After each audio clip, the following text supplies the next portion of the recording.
This is group 4 with Brent, Bailey, Susan, and Caden. And we are giving our presentation on our code up to this point and the 7 steps of function development.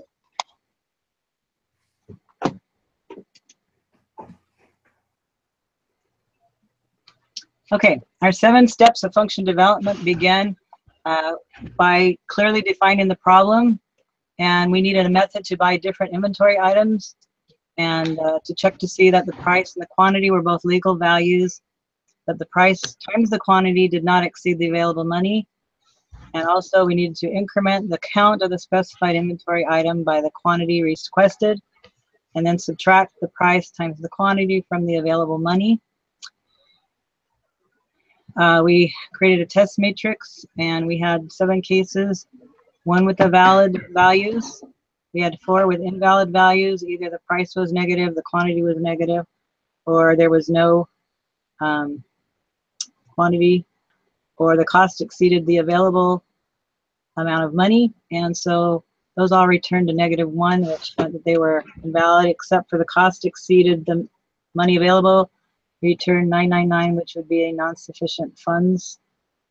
Then we had boundary cases where we had the price being 0 and the quantity being 0, and they both worked out fine and returned to 0, which meant it was a valid case.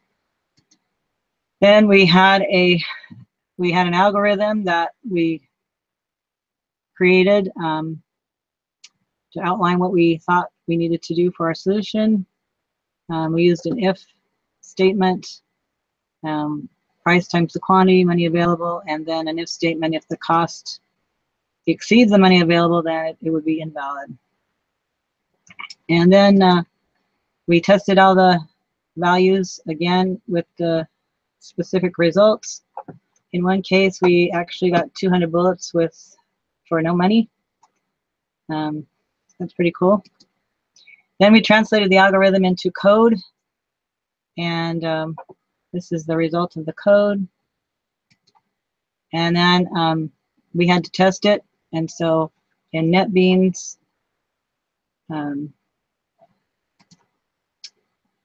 let's see, back here,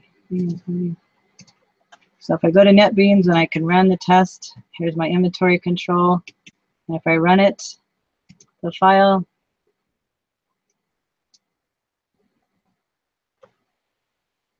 it shows that it passes the tests. And then, so after we know that it passes the test, then we can deploy the changes. So we have to commit them, pull the changes from the repository, and then push our changes to the repository. For our selection statements, I have a slide here of the if statement, and this is used when there's only one action, so that if the price is less than 0, or the quantity is less than 0, or the inventory item is non-existent, then it returns a -1 and is not valid. If the cost is greater than the money available, then it returns 999, which is going to be insufficient funds.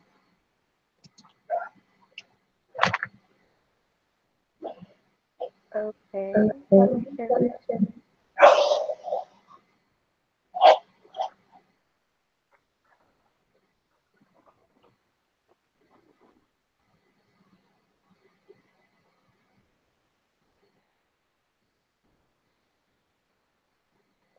So for the if-else statement, we use it when there's one condition and 2 alternative actions. For the change pace, we would get the current pace and the new pace, and then when the current pace is less than 3 or greater than 17, it returns a -1, indicating an error. And the new pace and is greater than 3 and less than 17, it returns the new pace.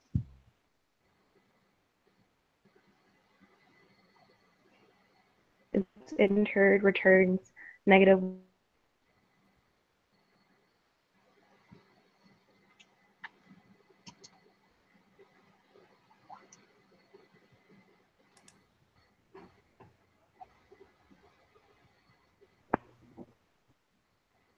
My turn, right? So the if statement shows the, what's that? The if statement shows that, well, whenever you have as many options as you want for possible actions, you can use this statement. And so you just put whichever conditions you want in the if, and then if it's not going to match that condition, you go to the next else. If it matches that, then it's going to return strenuous. So what we have here is to decide the pace that it's gonna set. So if they typed in a 1, that means they chose steady. So it's gonna return steady. If they typed a 2, it's gonna return strenuous. And then they have grueling or help. And then the last option is an else. It returns the error because they didn't choose a valid number. And then a switch statement you use when you want to see if the value of an expression is equal to one of the items in the list of values. So for this one, we get the value from the user, and it's tested against the list. So if it's 1, 2, 3, 4, 5, or default, try again. When it matches, it's found the statement and the sequence associated with the match is executed.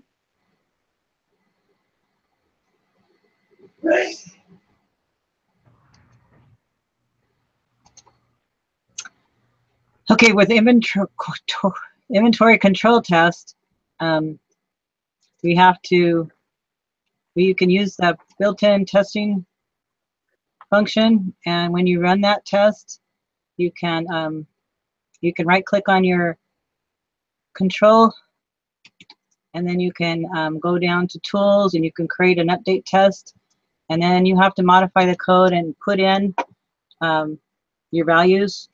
And so in inventory control, then I put in, I had to copy and paste this and put in the various expected values and results, the values, expected results. And so I put those in for all the test cases that I had. And then I ran it earlier. You saw it earlier when I ran it that it passed the tests. And so it's very convenient to be able to make sure that your code is running properly.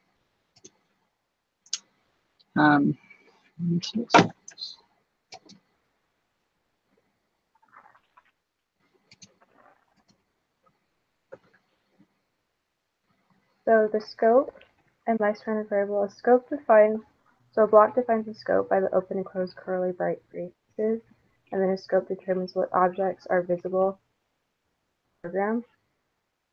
So in NetBeans we have so this block would define the scope of that variable.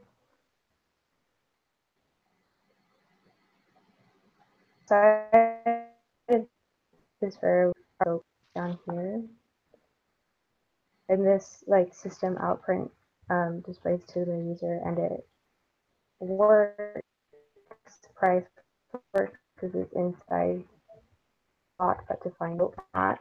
We get an error because it's outside of that scope, and then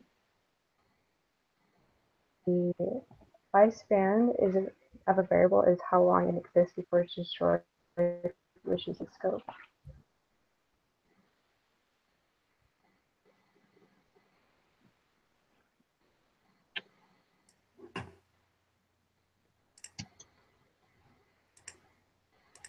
So here we have passing arguments by value and by reference. So passing by value is when you pass a literal value in the variable. So it's an actual primitive value, such as an integer or string. So for example, we have a string variable here, current pace, and it's going to be whatever the pace is on the current map. That's going to be an actual string that's going to get put into here. And then, actually, that's going to be a number. Actually, I'm not sure what that is. But one of these is going to be, so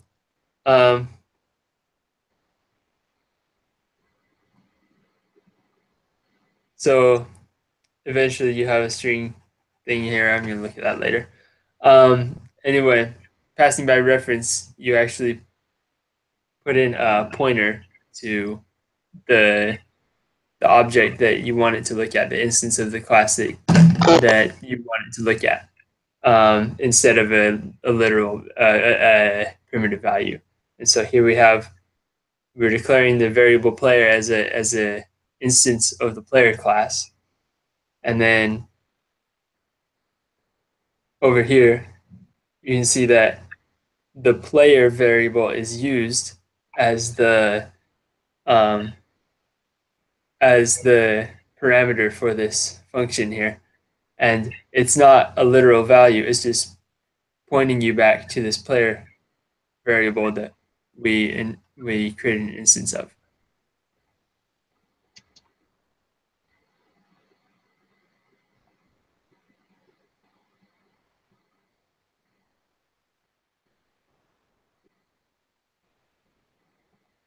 For the trail control function, and it's just for the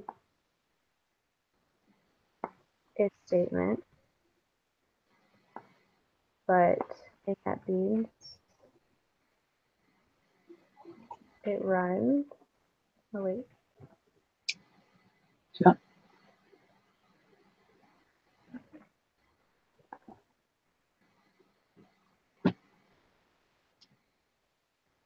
Oh no.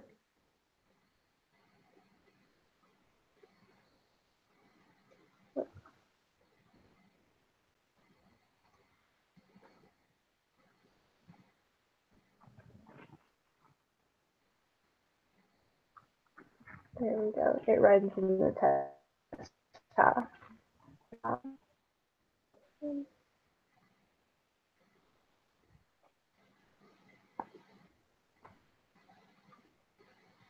Oh, then that's my signature. That one.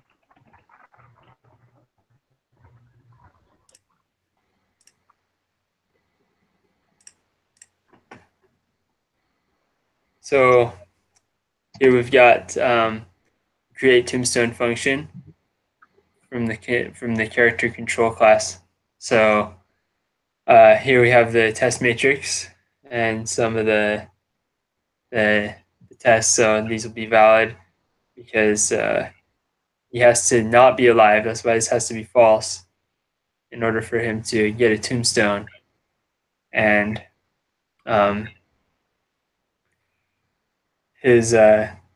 the comment that the user puts in on the tombstone can't be more than 24 characters. So this is going to be too long. That's why these are invalid. So here's the code. Oops. And you can see how this works over here. There's a code in the character control, and then we come to the character control test and run the test, and there we go. We tested all the parameters and everything, and we're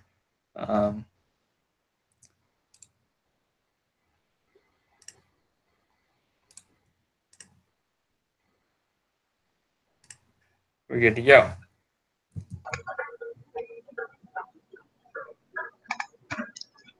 All right. For mine, my code was to add attributes to our main character so that we can make our player more functionable.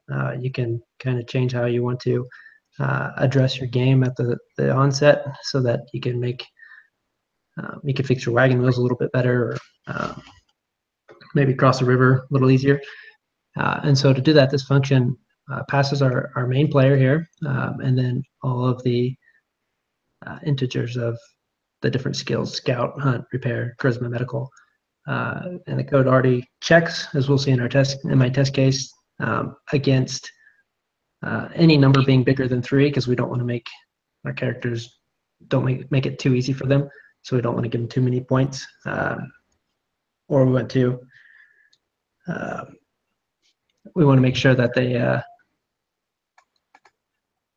I'm not sharing, sorry. We want to make sure that they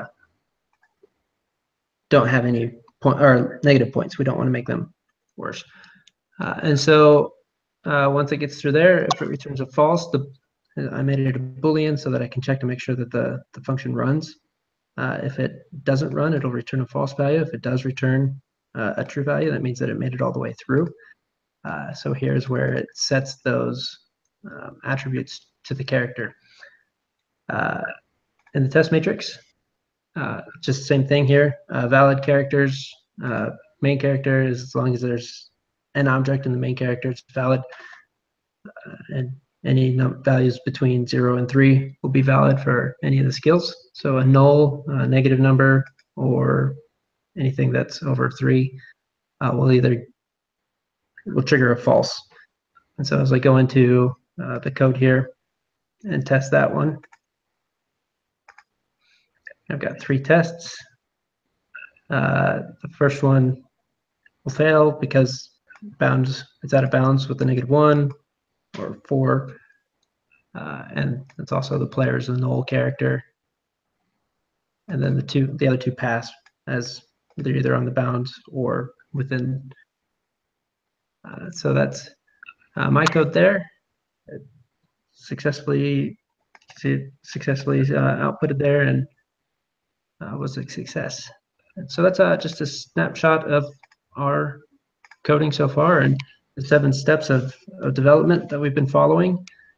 We hope you enjoyed and had a good time learning. Thanks.